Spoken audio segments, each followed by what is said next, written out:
Waalaikumsalam. Ayo Bu, silakan masuk. Silakan duduk Ibu. Saya tutup pintunya dulu. Permisi ya Bu. Baik. Sebelumnya dengan Ibu siapa ya? Nama saya Novi, Bu. Baik Ibu Novi, apakah ada yang bisa saya bantu? Jadi begini, Bu, saya umur 22 tahun. Anak saya lahir 26 Agustus kemarin. Dari lahir bayi saya kalau malam nggak pernah tidur, selalu minta ASI terus, nggak pernah berhenti. Bisa sampai 1 jam menyusui. Sampai sekarang saya belum merasakan tidur malam hari. Jadi perasaan kesel kadang muncul di malam hari bersamaan bayi saya. Saya suka nangis kalau sudah mengantuk, tapi bayi saya nangis terus. Saya mengira saya mengalami baby blues. Sempat males makan dan males minum. Jadi begitu, Bu. Baik, saya bisa merasakan apa yang Ibu rasakan ya Bu ya. Jadi tenang ya Bu, nanti di sini saya akan membantu Ibu memberikan penjelasan terkait masalah yang Ibu hadapi ya Bu ya, agar Ibu bisa lebih tenang kembali ya Bu. Nah, jadi begini ya Bu ya, di usia bayi Ibu ini memang semua bayi akan terus-menerus meminta ASI ya Bu ya. Nah, di sini saya akan menjelaskan tentang pemberian ASI yang paling baik ya Bu ya. Nah, pemberian ASI yang paling baik itu ada yang menyesuaikan dengan keinginan bayi tersebut. Namun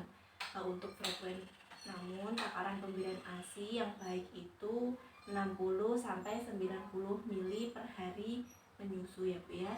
Dan untuk frekuensi umumnya adalah 1 sampai 3 jam ya Bu. Nah, kenapa bayi Ibu itu terus-menerus meminta ASI? Apa penyebabnya gitu ya Bu ya? Nah, jadi begini Bu, ada beberapa penyebab mengapa bayi Ibu itu meminta ASI terus-menerus. Nah, yang pertama itu ada bayi itu butuh penyesuaian setelah 9 bulan didekap dengan hangat dan lembut dalam rahim Ibu ya Bu ya. Kemudian diiringi dengan kedamaian suara detak jantung Ibu, tiba-tiba harus lahir ke dunia. Jadi tidak heran jika bayi yang baru lahir itu langsung nangis kenceng-kencengnya ya Bu ya. Kemudian disinilah salah satu manfaat dilakukan IMD, inisiasi menyusui dini ya Bu. Ternyata bayi akan berhenti menangis apabila langsung diletakkan di atas dada Ibu atau di atas di bahu Ibu ya Bu ya. Nah, dan tingkat hormon stresnya akan menurun sebesar 50%. Bayangkan jika Ibu atau saya harus tinggal di negara lain, belum pernah ke sana, tidak kenal siapa-siapa, tidak bisa berbahasa setempat, kemudian belum bisa atau belum cocok dengan makanan setempat, belum lagi nanti terdapat perbedaan musim dan waktu. Di sini siang, mungkin nanti di sana udah malam gitu ya Bu ya. Begitulah kira-kira apa yang dialami seorang bayi yang baru lahir. Semua serba asing, serba baru, serba belum bisa. Satu-satunya usaha yang bisa dilakukan adalah dengan cara berkomunikasi melalui tangisannya. Jadi bayi itu ketika ingin berkomunikasi dengan ibunya atau dengan ayahnya atau dengan keluarga lainnya itu dengan tangisannya, karena bayi itu belum bisa apa-ngapain ya Bu ya, apalagi ngomong. Kemudian yang kedua, bayi itu menangis bukan hanya karena lapar ya Bu ya, bisa juga karena haus. Ketika bayi meminta ASI terus-menerus berarti bayi itu butuh kenyamanan. Otomatis jika Ibu menyusui, Ibu harus menggendong, mendekap, kemudian memposisikan bayi dengan senyaman-nyamannya. Nah, sebenarnya bayi hanya butuh rasa nyaman dari Ibu ya Bu ya. Kemudian yang ketiga, Ibu harus paham bahwa kapasitas lambung bayi itu sangat kecil sekali. Jadi mudah sekali diserap dan dicerna oleh tubuh bayi. Gitu ya Bu ya. Dari sini sebelum saya lanjutkan, apakah Ibu sudah mengerti? Mengerti, Bu. Sudah ya Bu, baik. Kalau begitu saya lanjutkan ya Bu ya. Lalu Bu, sebelumnya bagaimana untuk respon dan tanggapan keluarga tentang hal ini? Apakah keluarga sudah tahu, terutama suami Bu? Sudah, Bu. Nah, setelah semua keluarga tahu, apa yang dilakukan keluarga untuk menenangkan ibu? Hanya diam saja, Bu. Baik, hanya diam. Sebenarnya ya Bu ya, dalam hal ini yang sangat berperan penting itu keluarga ya Bu ya. Keluarga harus bisa membantu dan memberikan perhatian pada seorang ibu yang baru saja melahirkan dan perlu melakukan adaptasi ya Bu ya. Lalu apa yang harus saya lakukan, Bu, untuk mengatasi masalah saya? Sebenarnya begini Bu, ibu hanya membutuhkan sedikit adaptasi untuk lebih bisa menerima keadaan bayi ibu yang mungkin ingin bermanja ya Bu ya. Nah, tapi di sini saya akan memberikan solusi agar ibu bisa merasa nyaman ya Bu ya. Mungkin terlalu sering menyusui itu menghabiskan energi ibu.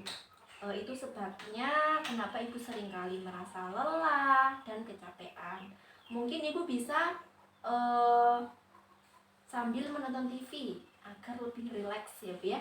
Ketika bayi terus-terusan menyusu sampai larut malam sehingga ibu tidak bisa tidur dan kelelahan.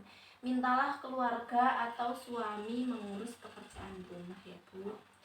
Sebelumnya maaf ya Bu ya, apakah ada pantangan makanan yang ibu hindari saat menyusui? Menurut kepercayaan orang kami, jika sedang menyusui tidak boleh makan gorengan karena bisa jadi nanti bayinya akan batuk. Terus juga tidak boleh makan pedas. Katanya nanti bayinya bisa mencret dan diare.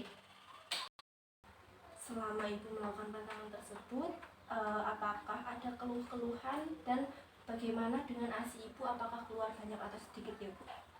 Sejak bayi saya lahir, ASI saya keluar tidak terlalu banyak, Bu. Nah, begini ya Bu, itu menjadi salah satu sebab mengapa bayi ibu terus-terusan menyusu ya Bu. Karena sebenarnya air putih itu sangatlah dibutuhkan untuk membantu produksi ASI ya Bu ya. Nah, selama ibu masih dalam proses menyusui, perbanyaklah minum air putih ya Bu ya. Nah, saya paham atas pantangan yang ibu katakan tadi, tapi ibu harus bisa menyeimbangkan lagi ya Bu ya, agar tidak terlalu kecapean. Nah, jadi kesimpulannya, bayi ibu meminta ASI terus menerus dikarenakan ASI yang diproduksi dari ibu itu tidaklah banyak, sedangkan bayi itu cepat lapar karena setiap ASI yang masuk ke dalam lambung bayi itu cepat diserna oleh si bayi. Jadi saran saya untuk meningkatkan ASI ibu diperlukan banyak minum air putih ya Bu ya, agar produksi ASI ibu itu tuh meningkat. Jangan lupa mintalah suami ibu untuk selalu menemani dan memberikan support setiap kali ibu kelelahan mengurus bayi. Ketika bayi semakin berkembang dan bertumbuh, si bayi tersebut akan lebih mengurangi meminta ASINya ya Bu. Bagaimana Bu? Apakah ibu sudah mengerti tentang penjelasan saya? Baik, Bu, saya sudah paham. Terima kasih, Bu. Kalau begitu saya pamit pulang dulu, Bu.